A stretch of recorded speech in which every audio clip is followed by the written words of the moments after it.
ವ್ಯಕ್ತಿತ್ವಗಳು ಅವ್ರಲ್ಲಿ ಕಂಡು ಬರ್ತಾವೆ ಆ ಏರಿಯಾದಲ್ಲೇ. ವಿಶೇಷ ಅಲ್ಲಿ ಆಹಾರ ಪದ್ಧತಿ, ವಾತಾವರಣ ಇವೆಲ್ಲ ಮಧ್ಯ ಯುರೋಪ, ಅಮೇರಿಕ ಇರ್ಬೋದು, ರಷ್ಯಾ ಇರ್ಬೋದು, ವಿಶೇಷವಾಗಿ ಇಲ್ಲಿ ಅಥ್ಲೆಟ್ಗಳು ಭಾಳ ಬರ್ತಾ ಇದ್ದಾರೆ. ಸಹಜವಾಗಿ ಅವರು 6 ಫೂಟ್ 2 ಇಂಚು 6, 5 ಹೀಗಿರ್ತಾರೆ, ಎತ್ತರಕ್ಕೆ ಹೈಟ್ ಇರ್ತಾರೆ, ಸದೃಢ ಇರ್ತಾರೆ, ಮತ್ತು ಆಹಾರ ಪದ್ಧತಿ ಚೆನ್ನಾಗಿರ್ತದೆ ಅವ್ರದ್ದು.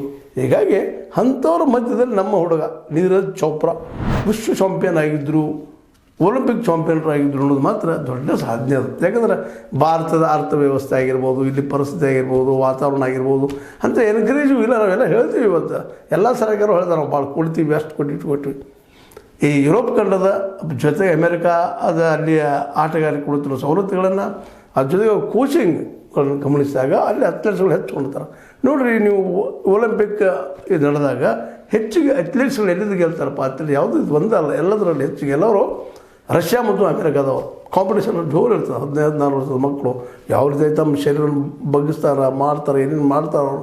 ಆ ಕಸರತ್ತು ನೆನಪಿಸ್ಕೊಂಡ್ರೆ ಮೈ ಜೂಮ್ ಬರ್ತದೆ. ಅಂಥವ್ರ ಮಧ್ಯದಲ್ಲಿ ಇದೊಂದು ಜವಲಿನ್ ಥ್ರೋದಲ್ಲೇ ಭಾಳ ಅದ್ಭುತ ಸಾಧನೆ ಮಾಡಿದಂಥ ನಮ್ಮ ನೀರಜ್ ಚೋಪ್ರಾ ಅವರು ಈ ಸಲ ತರಲಿಲ್ಲ ಅನ್ನೋ ನೋವು ನಮಗೆ. ಬಟ್ ಆದರೆ ಒಳ್ಳೆಯ ಹೋರಾಟಗಾರರವರು.